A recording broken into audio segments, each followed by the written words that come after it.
बनने के लिए सिंगनी का दूध की तरह की ये ललिता सखी उपासना है सिंगिन को क्षीर। तो किंतु महाराज जी अनेक प्रयत्न करने के बाद भी मन की चतुरता नहीं जाती। ये ओवर स्मार्ट बनने की जो उसका भाव है निरंतर अवरोध पैदा करता रहता है, वो विशुद्ध प्रेम में बाधा पहुंचाता रहता है। कृपया मार्गदर्शन करें कि कैसे मन की चतुराई कम हो जाए ताकि प्रभु के। इसके लिए भी अगर हम प्रभु से प्रार्थना करें कि प्रभु हमारे अंदर की जो अविवेकमयी चतुरता है वो नष्ट हो जाए। विवेकमयी चतुरता तो भक्त में रहती है, जो माया के संबंध से हमको हटाती है। अविवेकमयी चतुरता जो हमें माया में बांधती है और हम अपने को ज्ञानी समझते हैं, माया में बांधती। जैसे कौन ऐसा नहीं कि जिसको पता नहीं कि ये पाप कर्म है फिर भी करता है। तो जब आपको पता है तो आपने क्यों किया? बोले हम नहीं चाहते थे फिर भी हो गए। मतलब अज्ञान, अज्ञान की प्रवीणता। मतलब चोरी बड़ी सफाई से, ईमानदारी से बेईमानी, ईमानदारी से बेईमानी मतलब बहुत सफाई से झूठ बोलना, बहुत सफाई से बेईमानी करना, ये बहुत सफाई से अपने साधन को चौपट कर देना। और हम समझते हैं कि साधक है। कामना, ममता, आसक्ति, मोह आदि में बड़ी सफाई से हम अपने को भ्रष्ट कर देते हैं। तो ये जो अविवेक रूपी चतुरता है ये नष्ट हो जाए। हे भगवान मुझे सहज स्वभाव दीजिए। हे भगवान मेरे अंदर वो विवेक प्रदान कीजिए जिससे मेरा अहंकार नष्ट हो जाए। अहंकार में ही बड़प्पन है। अहंकार नष्ट हो जाता है ना तो फिर सब बात बन जाती है। सबका दोष ये अहंकार है, क्योंकि अहंकार से ही कामना, अहंकार से ही ममता, अहंकार से ही वासना, मोह, ये सब प्रकट होता है। तो हमारा जो अहंकार है यही बच्चा नहीं बनने देता।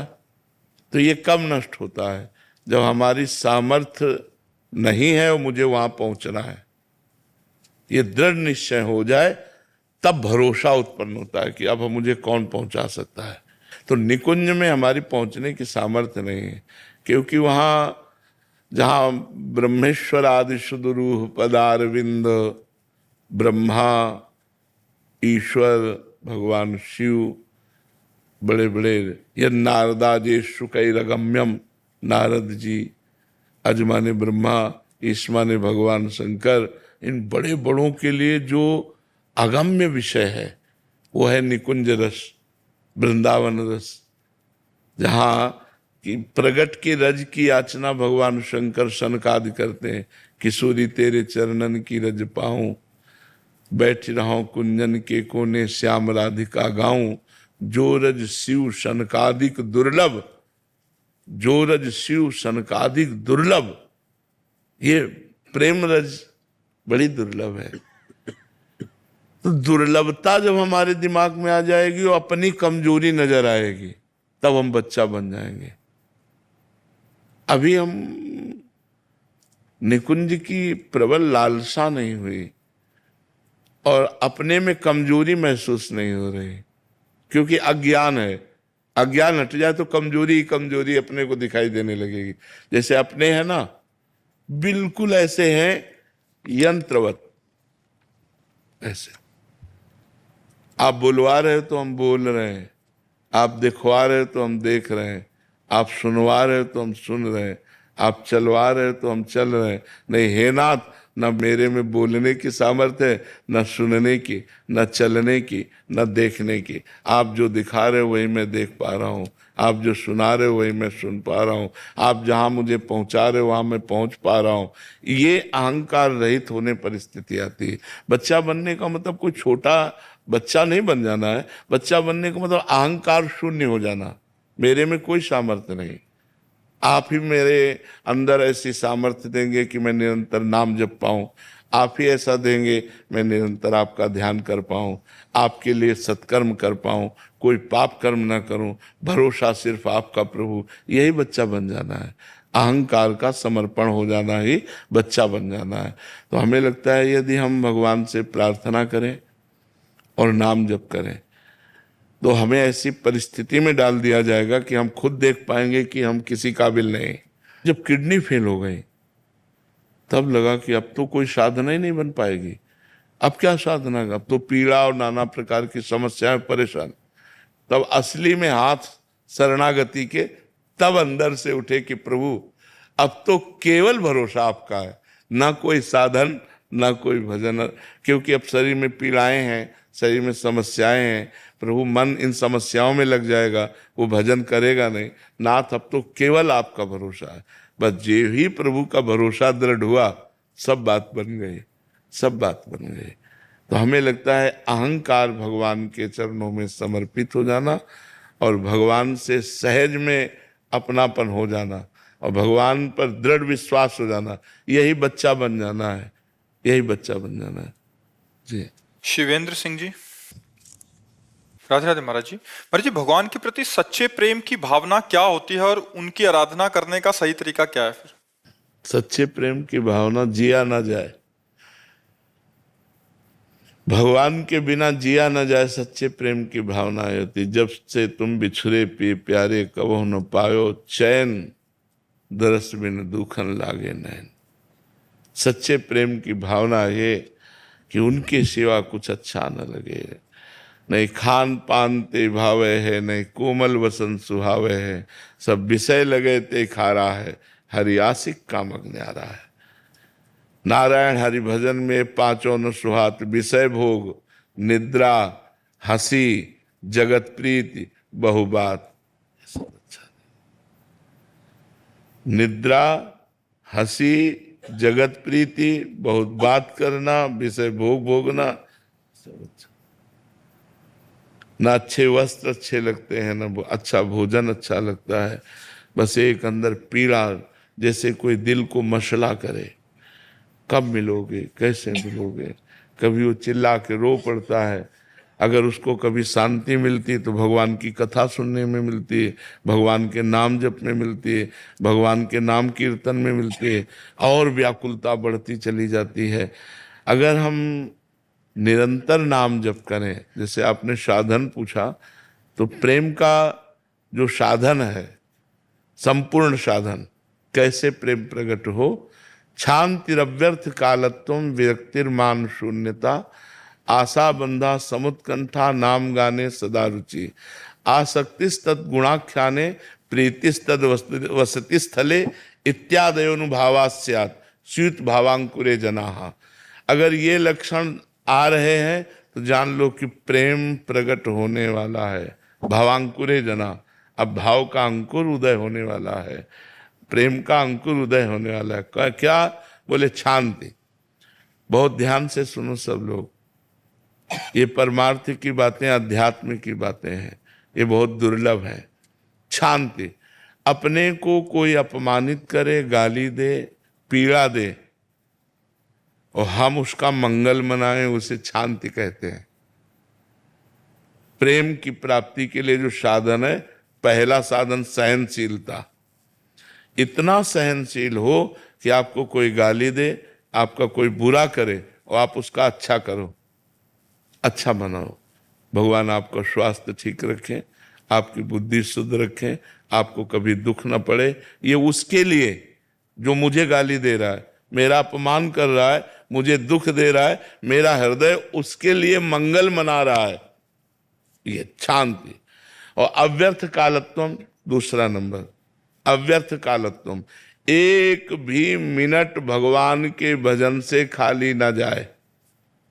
कभी कथा सुन रहे हैं, कभी भगवान के लिए कर्म कर रहे हैं, भगवान का स्मरण कर रहे हैं। भगवान को एक मिनट भी ना भूलें, एक मिनट भी समय व्यर्थ ना जाए प्रेम प्रकट करने के लिए। अव्यर्थ कालत्वम। तीसरा, विरक्ति, लोक परलोक के भोगों से वैराग्य हो, कुछ अच्छा ना लगे। विरक्ति, न इस लोक के न सुने हुए परलोक के, समस्त भोगों से वैराग्य हो। मान शून्यता, चौथा, कोई हमें प्रणाम करे, कोई हमारी वाहवाही प्रशंसा करे, अच्छा ना लगे, बुरा लगे। जैसे कोई हमें गाली दे, निंदा करे तो लोगों को बुरा लगता है, ऐसे हमारी प्रशंसा करे तो बुरा लगे आपको, अच्छा ना लगे। मान शून्यता, कोई आपको प्रणाम कर रहा है, आपको अच्छा नहीं लग रहा, आप ऐसे। कोई आपकी वाहवाही प्रशंसा कर रहा है लेकिन लोगों को अच्छा लगता है, लेकिन उसको अच्छा नहीं लगेगा, जो प्रेम मार्ग का प्रतीक है। मान शून्यता। पांचवा, आशा बंधा, इसी जन्म में भगवान की प्राप्ति मुझे निश्चित हो जाएगी, ये दृढ़ आशा हो जानी चाहिए। समुत्कंठा, उत्साह पूर्वक नाम गाने सदा रुचि, प्रतिक्षण उत्साह, राधा राधा राधा राधा, और रुचि हो गई है। अब वो राधा नाम छोड़ नहीं सकता, कृष्ण नाम छोड़ नहीं सकता, राम नाम छोड़ नहीं सकता, जो नाम पकड़ा उसे खूब निरंतर जप रहा है। समुत्कंठा, उत्साह सहित नाम गाने सदा रुचि, नाम गाने में उसकी बहुत रुचि हो गई, भगवान के नाम गुण लीला का गान कर रहा है। आसक्ति तद्गुणाख्याने, भगवान की कथा में उसकी आसक्ति हो गई, वहां कथा हो रही वो जाके सुनेगा। बावरो सो रस में फिरे, खोजत नेह की बात, कोई भगवत प्रेम की बात सुना दे, कोई भगवान की चर्चा सुना दे, ऐसे उसके कान प्यासे रहते हैं जिसके हृदय में भावांकुर प्रेम अंकुरण होता है। प्रीति तद वसति स्थले, जो भगवान की लीला स्थली है, चित्रकूट, अयोध्या राम जी की जैसे, कृष्णचंद्र जी की जैसे वृंदावन, ब्रजधाम, मथुरा, द्वारिका, इनमें हमें प्रेम होना चाहिए। जैसे परदेश गए हुए जब छुट्टी मिलती है तो अपने घर को हम कैसे उत्साहित होकर भागते हैं, ऐसे ही हमें संसार से जब छुट्टी मिले, चलो वृंदावन चलते हैं, एक बार बिहारी जी से आकर उत्साह हो, एक प्रीति हो, चलो आज बरसाने दर्शन करने चलते हैं, चलो आज द्वारिकाधीश के दर्शन करने चलते हैं। ये अंदर से अपने इष्ट के धामों में प्रीति तद वसति स्थले, और 1-2 दिन 4 दिन आकर के वास करे, सत्संग सुने, तो समझो कि हमारे अंदर प्रेम का अंकुरण होने लगा है। अगर ये लक्षण पाए जाए तो, जो अभी बताए आपको, इन लक्षणों का बार बार मनन किया जाए और आचरण में उतारा जाए तो भगवत प्रेम निश्चित प्राप्त हो जाएगा। स्वामी गुजेशानंद जी। श्री राजा वल्लभ श्री हरिवंश महाराज जी। महाराज जी, आपके चरणों में कोटि कोटि सादर दंडवत प्रणाम। महाराज जी, आपने कुछ दिन पूर्व सत्संग में मन की भिन्न भिन्न अवस्थाओं में किस प्रकार की साधना करके मन को भजनामुखी बनाना चाहिए उसका वर्णन किया था। जैसे सत्वगुण का भाव मन में है तो जब ध्यान करना चाहिए, रजोगुण का भाव तो मन को किसी क्रियाओं में लगा देना चाहिए, इत्यादि इत्यादि। महाराज जी, इस पे थोड़ा सा विस्तार पूर्वक वर्णन चाहते थे। सबसे पहली बात है कि हम रजोगुण और तमोगुण को आने ही न दें।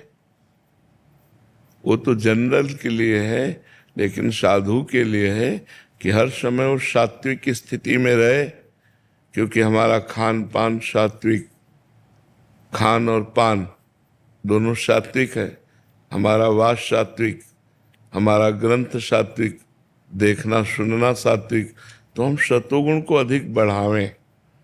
लेकिन बाई चांस यदि हमारे अंदर रजोगुण आ चुका है तो उसकी पहचान होती है कि हमारे अंदर कामनाएं स्फूर्ति होने लगेगी, खाना पीना, देखना सुनना, भोगना, कामना, ये बहुत बड़ी हानि का विषय है। जो कामना का उत्पन्न होना भगवत राज्य में बहुत बाधक है। अगर साधक कामनाओं से बच जाए तो बहुत शीघ्र उसकी अध्यात्म उन्नति हो।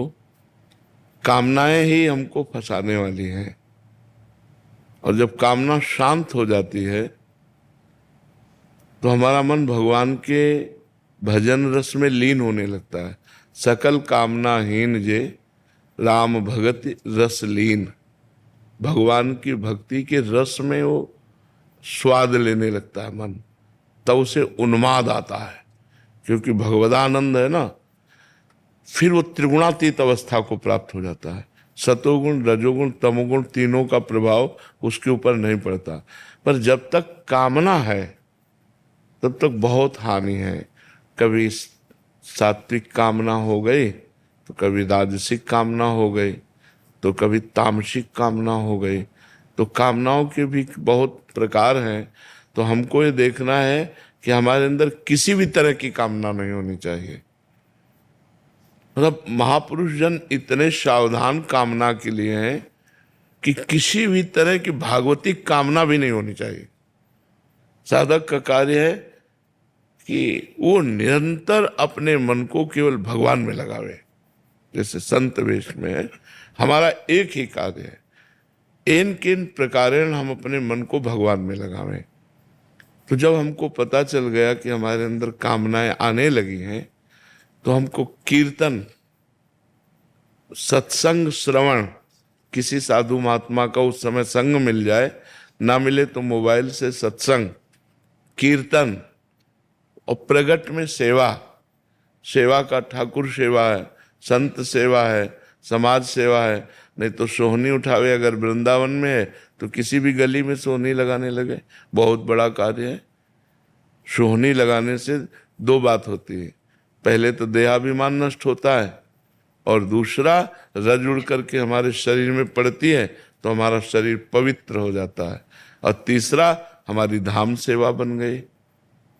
हम कोई एक पॉलीथीन उठा लें, जब देखा रजोगुण तमोगुण आया, और जहाँ लोग दोना पत्तल खा के फेंक देते हैं, उनको उठाकर उसमें डाल लिया। कहीं कुछ पड़ा है उठा के डाल लिया। ये धाम सेवा।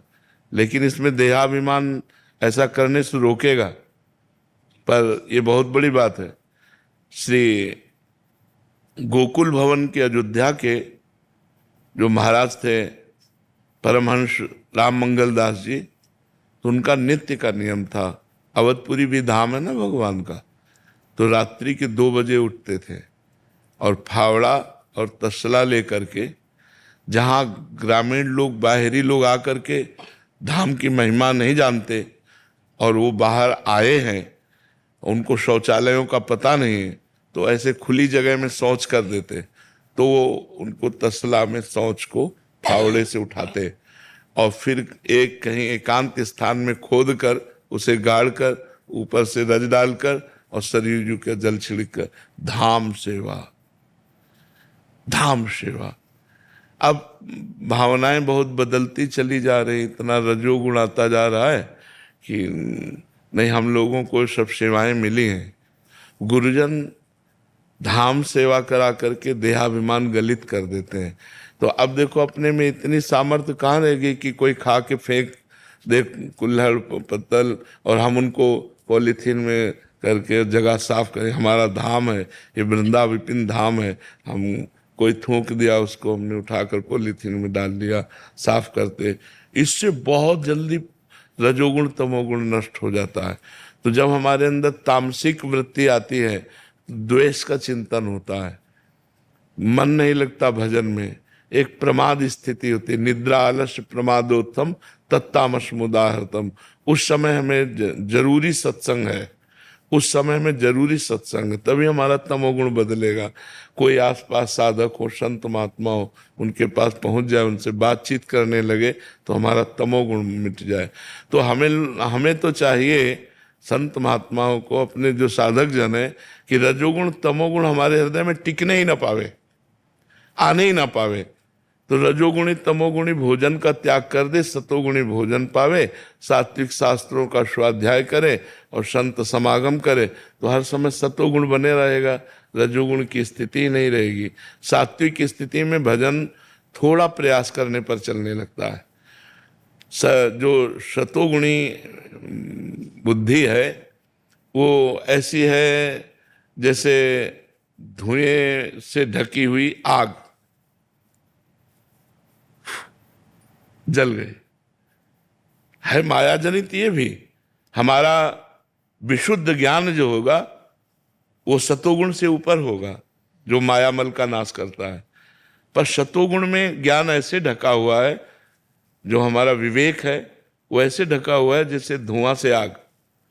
आग है पता चल रहा है, पर अग्नि प्रज्वलित करने के लिए थोड़ी फूंक की जरूरत है। थोड़ा सत्संग हुआ कि ज्ञान जागृत हो गया। और जो रजोगुणी है वो है दर्पण में ढका हुआ मैल, उसको थोड़ा साफ करना पड़ेगा, तब वो अपना प्रतिबिंब दिखाई देगा।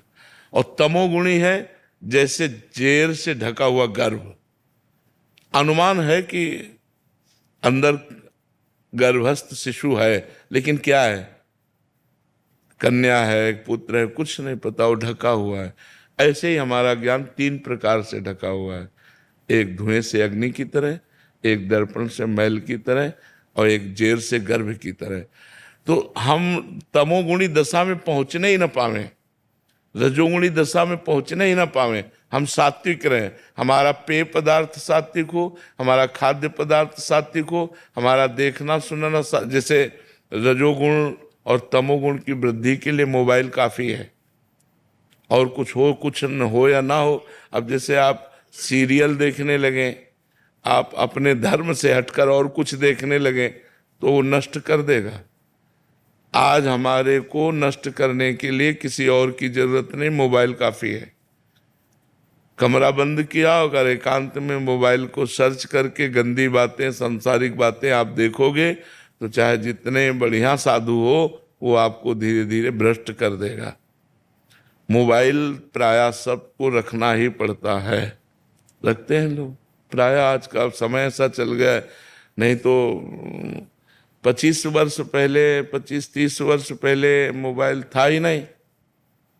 क्यों? 25-30 वर्ष पहले था ही नहीं।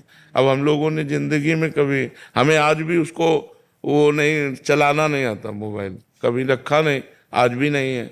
अगर आवश्यक कार्य का प्रयोग करके उसे स्विच ऑफ कर दिया जाए, क्योंकि हमें किसी के फोन आने जाने से मतलब तो रखना नहीं चाहिए। बाबा जी हैं, हमारा फोन तो श्री जी से है, श्री जी से कनेक्शन है, हमको संसारिक कनेक्शन रखने नहीं चाहिए, नहीं रजोगुणी बुद्धि हो जाएगी। बार बार वो घंटी बजेगी, बार बार टू टू करेगा, तो उसमें देखने में मन जाएगा कि श्री जी को ध्यान करें, श्री जी का सुमिरन करें। इसलिए मोबाइल से थोड़ा बचने की कोशिश की जाए। जो संत महात्मा जन है वो रखना पड़ेगा, हम ये नहीं कहते कि ना रखे, रखना पड़ेगा, क्योंकि वो आज का समय ऐसा है, अगर कुछ भी सामान खरीदनी है, कुछ भी सिलेंडर भी लाना है, कुछ भी, तो मोबाइल आके बहुत जरूरतें हैं, बहुत से कार्य, तो आवश्यक कार्य कर ले, लेकिन अनावश्यक कार्यों से बचे। जो संत महात्मा साधक साधु वेश में हैं, उनको मोबाइल से, स्मार्ट मोबाइल से बहुत बचने की, क्योंकि उसमें चित्र सहित चलचित्र सब भरे हैं। तो गंदे चलचित्र भी देख सकते हैं आप, गंदी बातें भी देख सकते हैं। मन है कभी खराब हो गया ऐसा, तो फिर वो भ्रष्ट हो जाएगा, वो स्वयं भ्रष्ट हो जाएगा, वो परमार्थ से नष्ट हो जाएगा। इसलिए मोबाइल का बहुत सात्विक प्रयोग करें। जैसे मोबाइल में भी 3 गुणों का प्रयोग है, सात्विक प्रयोग, संत महात्माओं की वाणी सुनना, संत महात्माओं के चरित्र सुनना, संत महात्माओं के दर्शन करना, यहाँ तक तो ठीक है। इसके बाद रजोगुण, सांसारिक पुरुषों से बात करना या सांसारिक सीरियल देखना। तमोगुण, गंदी बातें देखना। तीनों गुण उसमें विद्यमान है। अगर हम सतोगुण का सेवन करें तो इसके नीचे ना उतरें, क्योंकि हम भगवत मार्ग को पुष्ट करने के लिए रिलेशन हटाने आए हैं, मिटाने आए हैं, बढ़ाने नहीं आए। जीजा, मौसी, मामा, काका, चाचा, ताऊ, ये सब मिटाने आए हैं। सबकी ममता ताग बटोरी, मम पद मन ही बांध बर डोरी। सबकी ममता को घसीट कर भगवान के चरणों में लगाना है। तो इस तरह से यदि हम विचारवान बने और सात्विक शास्त्रों का स्वाध्याय करें, संत महापुरुषों का समागम करें, निरंतर नाम जप की चेष्टा करें, तो रजोगुण तमोगुण आएगा ही नहीं, सतोगुण बढ़ता जाएगा, और सतोगुण से फिर हम त्रिगुणातीत हो जाएंगे। तो हमको फिर ये विक्षेप नहीं पड़ेंगे। महाराज कई बार क्या होता है, उपासना करते, प्रातः उपासना हुई, पश्चात जब लालजू की सेवा करने बैठेंगे, महाराज श्री जी की सेवा करने बैठे, तो थोड़ा ऐसा होता है कि भागवत पढ़ ले, तब थोड़ा आलस्य आ जाता है महाराज जी उस वक्त, और आलस्य होता है तो फिर थोड़ा शिथिलपन आ जाता है। नहीं, कई घंटा सोते हैं आप?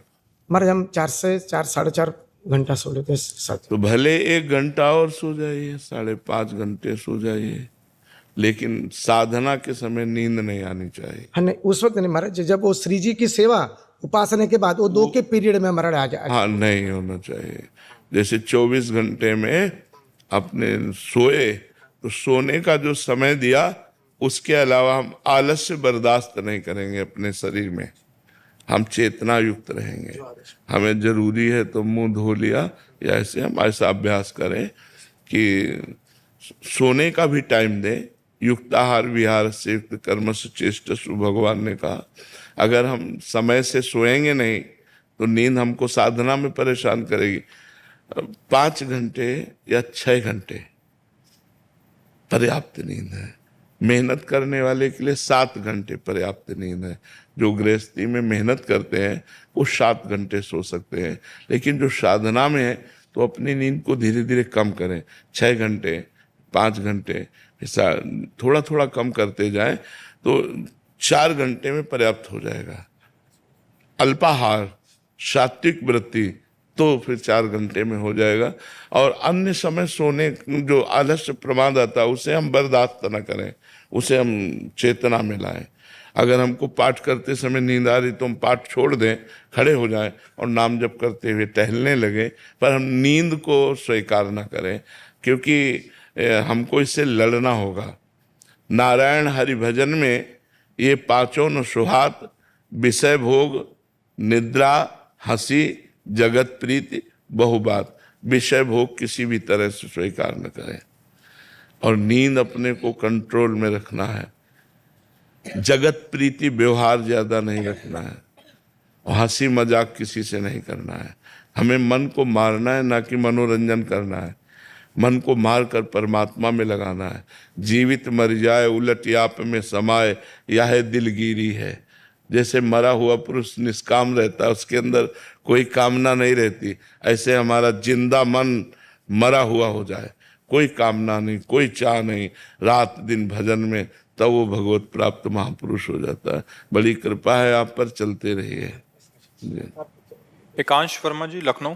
राधे राधे राधे महाराज जी। महाराज जी, एक दोहा में आता है कि प्रेम गली अति साकरी, तामे दो न समाये। महाराज जी, क्या इसका मतलब यह है कि जब कोई मनुष्य भगवान से सच्चा प्रेम करता है तो वो इस धरती पर किसी और से, अपनी माता पिता, परिवार से, किसी भी प्रियजनों से उसका प्रेम नहीं रह सकता? नहीं, प्रेम सबसे रहता है, पर भगवत स्वरूप। माँ से माँ जैसा मोह नहीं रहता, भाई से भाई जैसा मोह नहीं रहता। सब में वो भगवान को देखता है, मेरे भगवान। जैसे आपसे हमने बात की, आप अलग हुए, तो अब आपकी छवि हमारे अंदर नहीं आएगी, हमारे अंदर भगवान की छवि आएगी, क्योंकि हमने आप में भगवान देखा, आपको नहीं। तो वो एकाकार वृत्ति, जननी जनक बंधु सुत दारा, तन धन धाम सुहृद परिवारा, सबकी ममता ताग बटोरी, मम पद मने बांध बटोरी। पूरे संसार से हम क्या प्रेम नहीं करते क्या? क्या आपसे प्रेम नहीं करते क्या?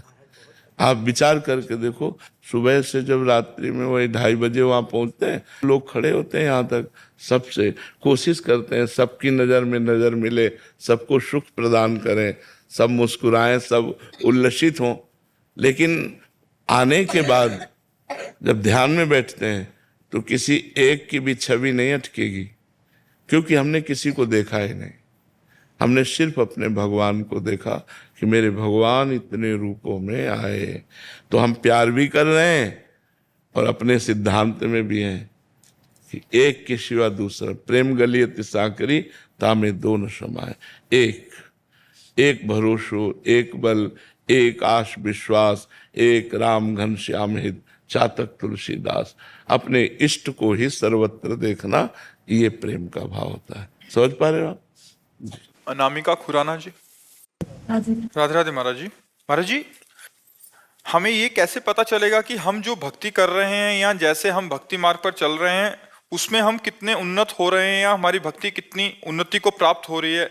इसको जब वासनाएं, कामनाएं ये शांत होने लगे, कम होने लगे, जैसे काम है, क्रोध है, लोभ है, मोह है, मद, अहंकार जिसे कहते हैं, मत्सर है, ईर्ष्या जिसे कहते हैं, ये हमारे मन से कम होने लगे, हमारा मन भगवान के नाम में टिकने लगे, भगवान की कथा प्राण प्रिय लगने लगे, भगवान के भक्तों का संग अच्छा लगने लगे, भगवान की ठाकुर सेवा जो घर में विराजमान उसमें हमारी आसक्ति हो जाए, तो समझना चाहिए हमारी भक्ति बढ़ रही है।